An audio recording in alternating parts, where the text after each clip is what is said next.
Greetings everyone in the name of our Lord and Savior Jesus Christ. మన ప్రభును రక్షకుడైన యేసుక్రీస్తు నామములో మీ అందరికీ శుభాలు తెలియజేస్తున్నాము. We are meditating on the epistle written by James. మనము యాకోబు రాసిన పత్రికని ధ్యానిస్తున్నాం. We are meditating chapter 4. 4వ అధ్యాయాన్ని మనం ధ్యానిస్తున్నాం. Actually, we have divided this chapter 4 into 5 convenient sections so that we can get an overview of our Christian life. ఈ 4వ అధ్యాయాన్ని 5 భాగాలుగా మనం విభజించుకొని క్రైస్తవ జీవితానికి అది ఎలా అన్వయించుకోవాలో అనేది మనం చూస్తూ వస్తున్నాం. Just to recapitulate what we have heard in the previous weeks, verses 1 to 3 talks about our praying life. గత వారాలలో మనం చెప్పుకున్న దాన్ని సమీక్షించుకుంటే మొదటి 3 వచనాలు మన ప్రార్థనా జీవితాన్ని తెలియజేస్తున్నాయి. We ask and we do not have, that's what James says. The reason is improper and insufficient praying.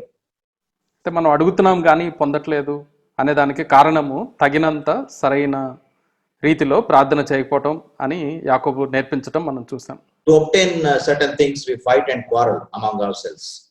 అయితే కొన్ని విషయాలు పొందటానికి మన మధ్యలో ఒకరి మీద ఒకరు కొట్లాడుతూ ఉంటాం. So the solution is we should have a proper praying and sufficient praying. అయితే దానికి సరైన పరిష్కారము సరైన రీతిలో తగినంత ప్రార్థన చేయటం అని మనం చూసుకున్నాం. The second verse, section containing only single verse 4, which says our friendship with the world is enmity with God. అయితే రెండవ భాగముగా 4వ వచనాన్ని చూసుకున్నాం. ఈ లోకముతో స్నేహం చేయటం దేవునితో వైరము లేదా శత్రుత్వం అని చెప్పుకున్నాం. It emphasizes a separated life. ఇది ప్రత్యేకించుకునే జీవితానికి సాదృశ్యంగా ఉంటుంది అని చెప్పుకున్నాం. Last week we meditated from verse 5 to verse 10, which mainly focuses on humbling ourselves or keeping away from pride. అయితే గత వారం 5 నుంచి 10 వరకు ఉన్న 3వ భాగాన్ని ధ్యానించుకుంటూ మనల్ని మనం దీనులుగా చేసుకోవటం, అహంకారం లేకుండా చూసుకోవటం అందులో గమనించాం. Today we shall meditate on the remaining 2 sections, that is from verses 11 and 12, that is the 4th section, wherein we resort to criticizing others in our fellowship. ఈ రోజున చివరి 2 భాగాలు మనం ధ్యానించుకుందాం. అందులో మొదటి అంటే 4వ భాగం వచ్చి 11, 12 వచనాలలో ఇతరుల్ని మనం ఎలా విమర్శించే వారంగా ఉంటున్నాం అనేది చూస్తాం. How to live in our fellowship.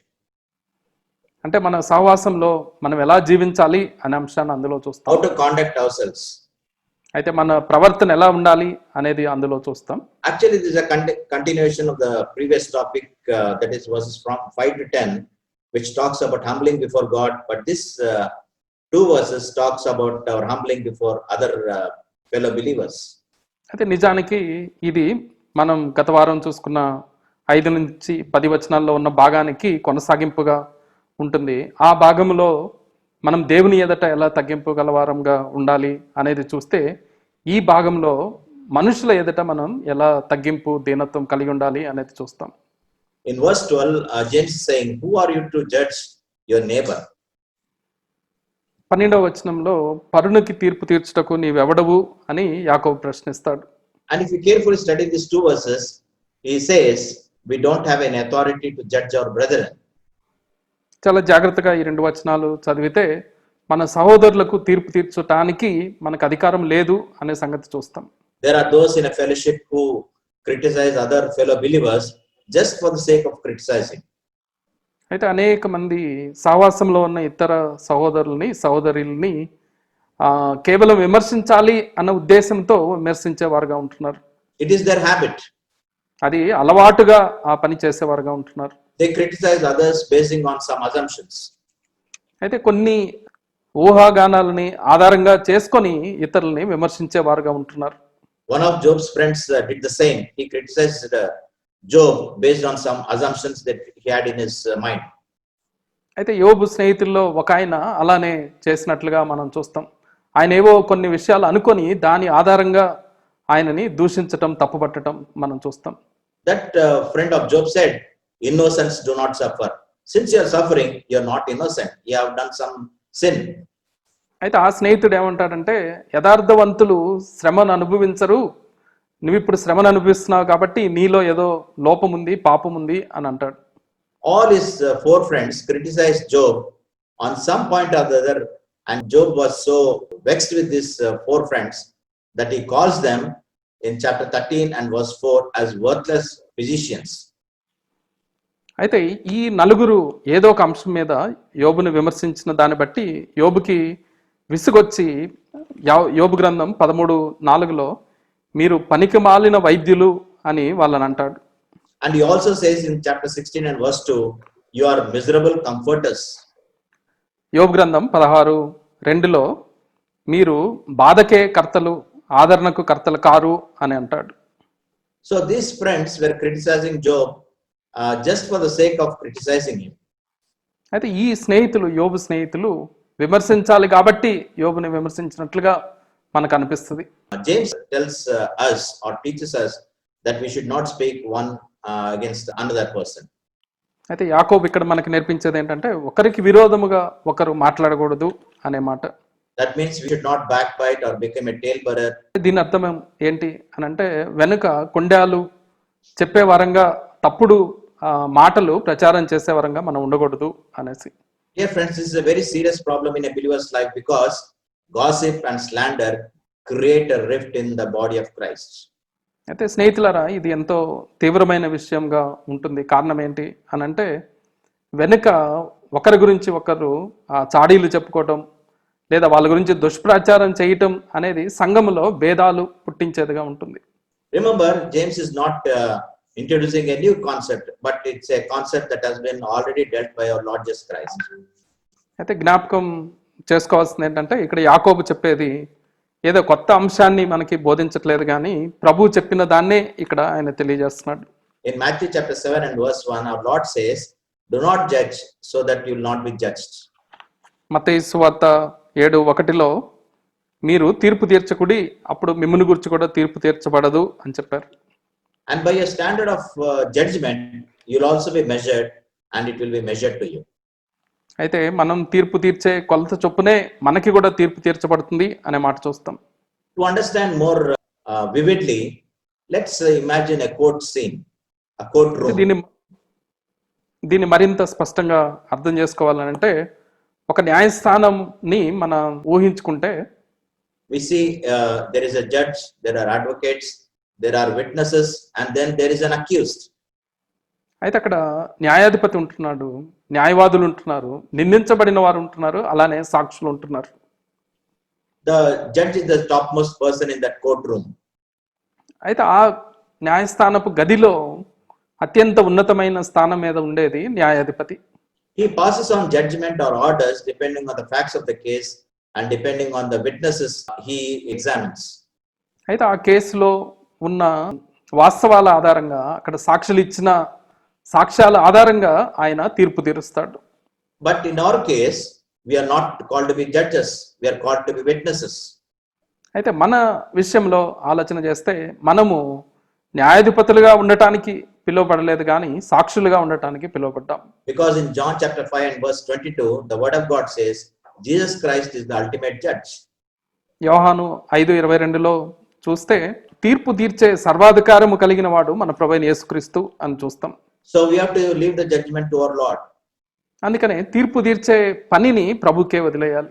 In fact, the apostle James is passing an order or pronouncing an order that we should not judge our brethren.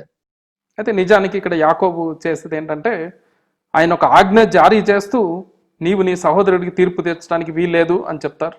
We are not in the place of God or we are not in the place of Christ to judge our fellow believers. అయితే మనం దేవుని స్థానంలో అంటే ప్రభు స్థానములో లేము అనే విషయాన్ని గమనించాలి. అందుచేత మన తోటి విశ్వాసులకు తీర్పు తీర్చడానికి వీల్లేదు.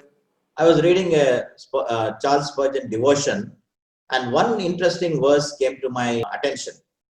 చార్లెస్ స్పర్జన్ గారి యొక్క ధ్యానాలు నేను చదువుతున్నప్పుడు ఒక ఆసక్తికరమైన మాట నాకు తెలిసింది. This verse is in Isaiah chapter 28 and verse 21. ఇది యెషయా గ్రంథం 28:21లో ఉన్న మాట. And this chapter 28 of the book of Isaiah is dealing with God's justice. అయితే ఈ 28వ అధ్యాయము దేవుని యొక్క న్యాయాన్ని గురించి వివరించే అధ్యాయముగా ఉంటుంది.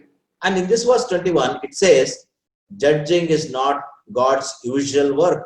It's an unusual task for him. 21వ వచనాన్ని చూస్తే ఆ తీర్పు తీర్చటం అనేది ఆయన సాధారణంగా చేసే పని కాదు, అది ఒక అసాధారణమైన పని అనే మాట చూస్తాం. This is not very clear in Telugu, but it's very clearly written in English that it's a very unusual task that the Lord performs by rendering justice. అయితే తెలుగులో అంత స్పష్టంగా లేదు, కానీ ఇంగ్లీష్లో చాలా స్పష్టంగా తీర్పు తీర్చటం అనేది ఆయన చేసే ఒక అసాధారణమైన, అంటే మామూలుగా చేసే పని కాదు అన్నట్లుగా చెప్పబడింది. So whenever God passes on judgment, he does with a heavy heart. అయితే ఎప్పుడైనా ప్రభు తీర్పు తీరుస్తున్నారు అని అంటే ఒక భారమైన హృదయంతో ఆయన తీర్పు వెల్లడి చేసేవాడుగా ఉంటున్నాడు. When all his options to correct us are finished, then he resorts to judgment. అయితే మనల్ని సరిచేయటానికి ఆయనకున్న మార్గాలన్నీ వాడిన తర్వాత చివరికి అవేవి పనిచేయనప్పుడే తీర్పు తీర్చేవాడుగా ఆయన ఉంటున్నాడు. For God, if it is an unusual task to judge, for us it has become an usual task. We do it on a daily basis. అది అసాధారణమైన పనిగా ఉంటే మనకి అది సాధారణమైన మామూలు పనిగా, అనుదినము చేసే పనిగా మారిపోయింది. Why do we judge others and pass on judgment and criticize them? అయితే ఎందుకు మనం ఇతరులను విమర్శిస్తూ వాళ్ళకి తీర్పు తీర్చే వరంగా ఉంటున్నాం? It can be selfishness. It can be an insubordinate attitude. అది మనలో స్వార్థము కావచ్చు, రెండవది ఇతరులకి లోబడని మనస్తత్వం కావచ్చు. It can be self-will. It can be pride. It can be self-righteousness. అది స్వయం చిత్తం కావచ్చు, గర్వము కావచ్చు, స్వనీతి కావచ్చు. And finally, it can be a very hard attitudes that we possess that we tend to criticize others. అలానే అది మనలో ఉన్న కఠిన వైఖరి చేత మనం ఇతరులను విమర్శించే వారిగా చేస్తూ ఉండొచ్చు. What happens when we judge others? అయితే ఇతరులకు తీర్పు తీర్చినప్పుడు మనకి ఏం జరుగుతుంది? It is like bossing over others. అయితే ఇతరుల మీద పెత్తనం చేసినట్లుగా అది ఉంటుంది. And we think it is our strong point to judge others. అయితే మనం అనుకుంటాం కదా, ఇతరులకు తీర్పు తీర్చటం అనేది అదొక మంచి పని, అది ఒక బలమైన పని అని అనుకుంటాం మనం. But we do not understand that when we criticize others, we are at our weakest state. అయితే మనం గమనించాల్సింది ఏంటంటే, ఇతరులను విమర్శించేటప్పుడు మనము ఎంతో బలహీనమైన స్థితిలో ఉంటున్నాం. So Apostle James is saying, when we are judging with incorrect or wrong attitudes on our part. అయితే ఇక్కడ అపోస్తలుడైన యాకోబు మనకు తెలియజేసేది ఏంటంటే, ఇతరులకు తీర్పు తీర్చేటప్పుడు మన హృదయ వైఖరి సరిగా లేని వారమై తప్పుడు అభిప్రాయాలతో తీర్పు తీరుస్తున్నాం. This is only one side of the story. అయితే ఇది కథలో ఒకవైపు, ఒక భాగం మాత్రమే. There is a second part to this topic. అయితే ఈ అంశానికి రెండో భాగం కూడా ఉంటుంది. While understanding the scriptures, we have to follow one rule, that is, no scripture portion to be interpreted or understood in isolation. అయితే లేఖనాలను అర్థం చేసుకునేటప్పుడు మనం అనుసరించాల్సిన ఒక నియమం ఏంటంటే, ఏ లేఖన భాగాన్ని కూడా దాన్ని ఒక్కదాన్నే తీసుకొని మనం అర్థాన్ని గ్రహించకూడదు. You have to see the context and we have to see the other scripture portions while understanding any topic. అయితే దాని సందర్భాన్ని చూడాలి, ఇతర లేఖన భాగాలను కూడా ఆ అంశం మీద ఉన్న లేఖన భాగాలు చూసి అర్థం చేసుకోవాలి. The scriptures also teach us that there is a place for righteous judgment. అయితే లేఖనాలలో నీతి కలిగిన తీర్పు అనే ఒక అంశము ప్రస్తావించబడింది. When fellow Christians they indulge in sin, they are to be judged by their fellow believers.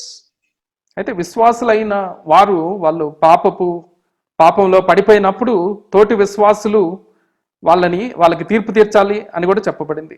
Paul explains these things to the Corinthian believers in 1 Corinthians chapter 5 verses 9 to 13.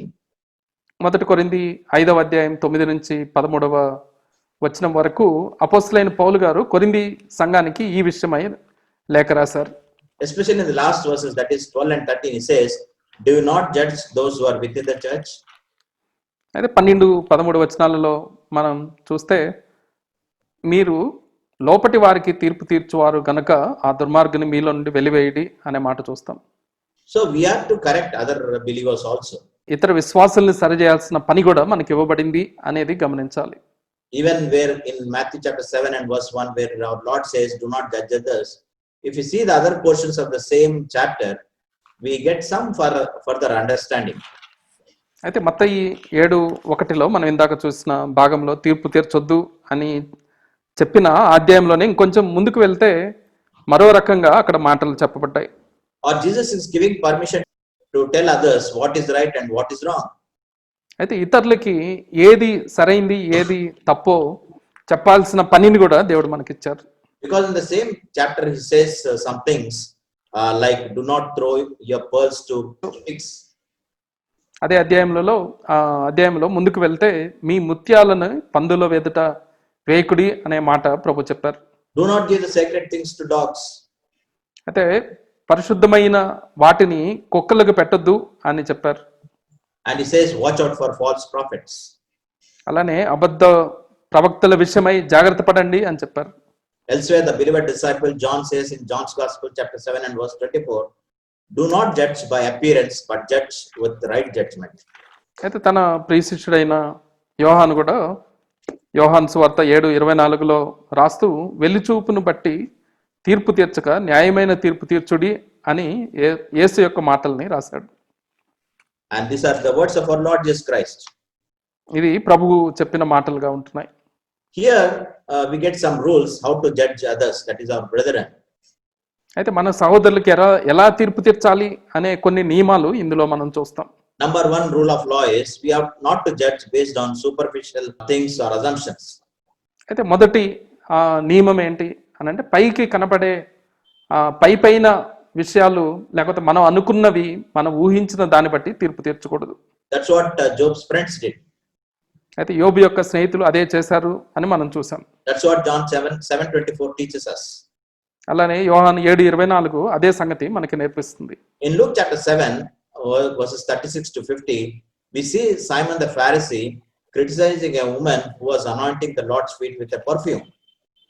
అలానే లూకా సువార్త 7వ అధ్యాయం 36 నుంచి 50 వరకు ఉన్న వచనాలలో అక్కడ ఒక పరిసయుడు ఒక స్త్రీకి తీర్పు తీర్చినట్లుగా మనకి కనపడుతుంది. This Pharisee who's named Simon, he was criticizing this woman and saying the Lord doesn't know with whom he's eating, who is touching. అక్కడ సీమోను అని పేరు గల పరిసయుడు ఆ ఒక స్త్రీని చూసి ఆమె గురించి ఏమనుకుంటున్నాడంటే ప్రభువుకి ఈమె ఎలాంటిదో తెలియదు, ఒకవేళ అలా తెలిసి ఉంటే ఆయన ముట్టుకొని ఇచ్చేవాడు కాదు అని ఆయన అనుకోవటం మనం చూస్తాం. Little did he know that she was a forgiven sinner. అయితే క్షమించబడిన పాపి అనే విషయము ఆయనకి తెలియలేదు. So don't judge others by on superficial basis. అందుకనే పైన కనపడే విషయాల ఆధారంగా ఇతరులకి మనం తీర్పు తీర్చకూడదు. Secondly, from Matthew chapter 7 verses 3 to 5, our Lord is pointing out to a hypocritical judgment. అలానే మత్తయి సువార్త 7వ అధ్యాయం 2 నుంచి 5 వరకు ఉన్న వచనాలలో మనం చూస్తే వేషధారణతో కూడిన తీర్పు గురించి ప్రభు ఇక్కడ చెప్తున్నారు. In Telugu it is very said, మన కంట్లో దూలం పెట్టుకొని ఇతరుల కంట్లో నలుసు వెతకడం. That's what he is condemning it. అయితే ఆయన ప్రభువు మనకి అక్కడ ఖండించే విషయము గద్దించే విషయం ఏంటి అని అంటే నీ కంటిలో ఉన్న దూలాన్ని ఎంచక నీ సహోదరులో కంటిలో ఉన్న నలుసుని తీయాలని ఎందుకు ప్రయత్నిస్తున్నావు అని చెప్తారు.